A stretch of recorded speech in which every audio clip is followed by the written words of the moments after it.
cronologicamente a pessoa foi lá e fez o boletim de ocorrência por estupro, e depois disso, ele foi lá e apresentou esses prints de tela, eu acho que isso seria um caso de legítima defesa. Por quê?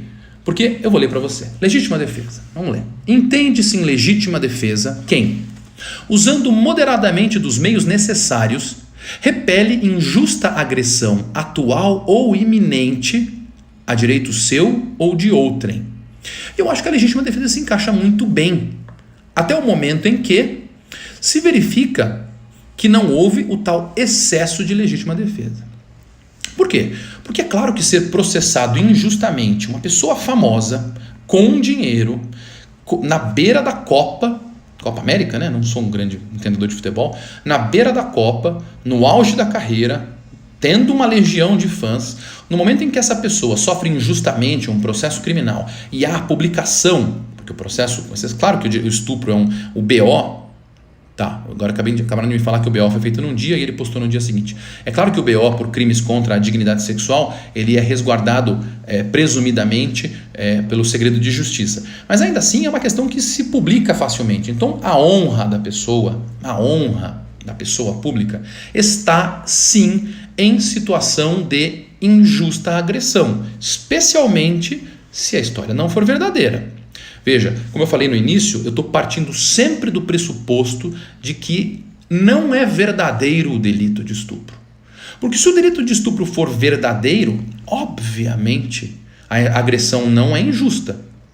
E obviamente não há possibilidade da pessoa alegar legítima defesa. Certo? Isso é um pressuposto extremamente importante. Porque se ele estuprou, é óbvio. Imagina-se, e aí desculpa esse raciocínio paralelo, voltando ali à possibilidade de falsificação de uma conversa. Se eu estuprar uma pessoa e eu tenho a possibilidade de manipular as questões ao meu favor, eu converso com um advogado, o advogado fala, por que você não falsifica uma mensagem dizendo que ela queria? Eu falsifico a mensagem, divulgo na internet e, tentei criar uma situação de evitação de responsabilidade penal por um crime que eu cometi. Certo? É possível, não estou acusando ninguém, mas é possível. E aí nesse caso concreto, ainda que a conversa fosse verdadeira, se o estupro aconteceu, não se pode falar em injusta agressão. E ainda que o estupro tivesse acontecido, não se pode falar. E aí nesse caso, se o estupro tivesse acontecido, não se poderia jamais falar em legítima defesa. Agora, voltando um pouquinho à tese da legítima defesa, que me parece extremamente plausível nesse caso, o que a gente não pode, a gente sabe que não pode, é haver o excesso de legítima defesa. E o excesso poderia, não sei se ele fez isso, poderia acontecer se ele tivesse revelado a pessoa, não tivesse borrado as fotos, tivesse dado o nome da pessoa, e pelo que eu estou entendendo na conversa que eu estou tendo com vocês, não foi ele que revelou, não. Alguém foi lá e teve a precaução de tirar essa informação desses prints. Se essa for a verdade, me parece sim que houve uma tese de legítima defesa. Porém, o único jeito da gente saber se houve ou não houve a falsificação dessa conversa, se houve ou não a falsificação dessa justificativa ou dessa legítima defesa, é a gente, primeiro, periciando esse aparelho, ou, segundo, que tenha havido uma notarização por uma autoridade pública da tela desse celular. Notarização nada mais é do que a circunstância em que a pessoa leva a um cartório o seu dispositivo informático, entrega para o escrivão faz todo o procedimento até chegar naquela tela e então atesta para os devidos fins que naquela tela estava escrito aquilo, estava no programa tal, etc.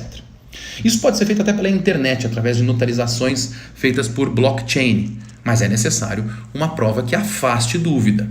Eu nem acho que a notarização afastaria dúvida, não. Porque a quantidade de dinheiro que uma pessoa pode colocar na mão de um funcionário público, às vezes é grande o suficiente para que o funcionário público ateste a veracidade daquela questão, mesmo não sendo verdadeira. Mas eu não estou falando que isso aconteceu.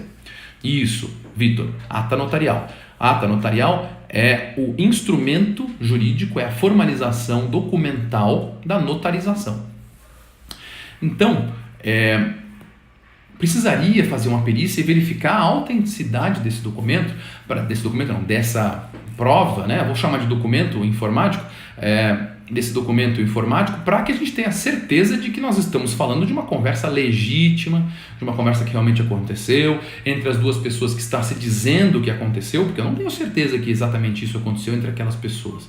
Eu posso comprar 2 celulares, fazer um WhatsApp com o nome desse homem, um outro celular, fazer o WhatsApp com o nome dessa mulher e simular entre esses 2 celulares essa conversa, entre 2 WhatsApps autênticos. Eu simulo essa conversa. Ao invés de simular do jeito que eu fiz aqui, através de um programa, a gente simula comprando 2 aparelhos celulares novos, colocando 2 chips novos, colocando o nome do jogador e da moça, cada um num celular e mantendo uma conversa verdadeira. Então não é só necessário ter certeza de que a conversa aconteceu, é necessário também saber se aquele celular pertencia a ele, se aquele outro celular pertencia a ela, e tudo isso vai ter que ser afastado.